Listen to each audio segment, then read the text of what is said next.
Raha avy malalo amin'ny tompo tonga amin'ity andro sabotsy 10 Novambra 2020 isika ampitombona amintsika manankarivany ny fahasoavana sy ny fiadanana avy amin'Andriamanitra Ray sy Jesosy Kristy amin'ny firaisana avy amin'ny fanahy masina. Amen. Mivavaka isika.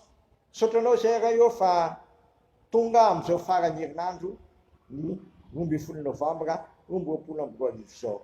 Ampangino izay fehezay avy aminao, voaka ny feonao rerianina anako-akomponay ka afantarana alefa i Jesosy Kristy lalina sy fahamarinana ny fiainana. Dia miteneny ianao tompo fa mangetahitanao ny fananay amin'ny anaranao nanaovana izany. Amen.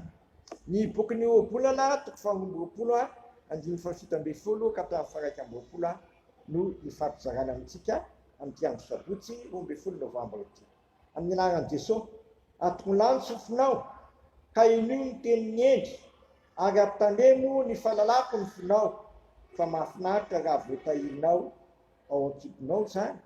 Koka samy eo amin'ny molotrao, ianao dia ianao no nafatahako izany mba hitokinao amin'ny Jehovah tsy efa nanoratra zava-tsoa ho anao va aho izay misy hevitra tsara sy fahalalana mba ahafantarako ny fahamarinan'ny tenina toky ianao sy azonao teny holazaina amin'izay nandiraka anao. Ay masonao manamasinanay amin'ny fahamarinana ny teninao fahamarinana. Amen. Eto amin'ity lahatsoratra masina ity dia asian'ny soratra masina fa mila mihaino tsara ny sofintsika ary atao zava-dehibe izany fihainoana ny teny izany satria tenin'ny endry ary ampitandremana an'izany ny fahalalantsika ny fotsika. Ampitandremana izany teny izany ny fahalalantsika ny fotsika. Izany hoe tsy vitany hoe inoana ihany le tenin'Andriamanitra na le fahalalana ny fahendrena fa tena halatsaka ao am-po vokany dia tonga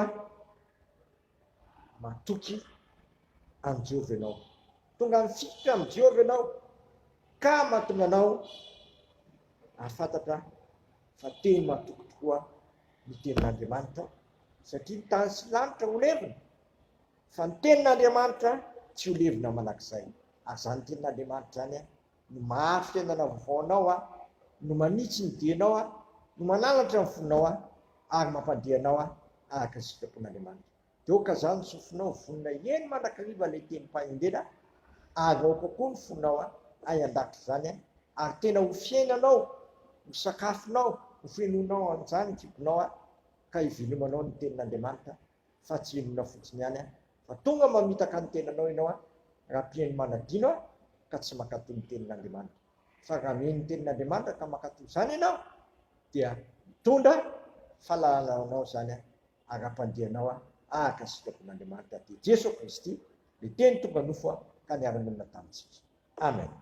Dia raha sy misotranao izay raha eo fa tsy avelanao hihaino ny teninao fotsiny izay fa ampaherezinao izay andatsaka izany ao am-po ary atao sakafo hivelomanay mihitsy satria ny tany sy ny lanitra ho levina fa ny teninao tsy mba ho levina mandakizay. Dia miheno ny teninao mandrakariva izay tompo mba hivelomanay sy andehananay araka ny sitraponao satria ny teninao no faniny tombotray sy fahazavanao ny lalànay ka ampandehanay araka ny Kristy ambara-piavinao Kristy eny amin'ny lalàna. Dia petrao ambavanay indray ilay vavaka nampianarinao Jesosy manao hoe rainay izay andalatra masinany eny naranao tonga eny fanjakanao atao ane sitraponao ity atany tahaka ny an-danitra menay niny anina sahazo anay ary mamilany ilokay tahaka milanay izay milika taminay aizany tonanay mifakapanahy fa manafanay amin'ny ratsy manao ny fanjakana sy ny ary voninahitra manakizay. Amen.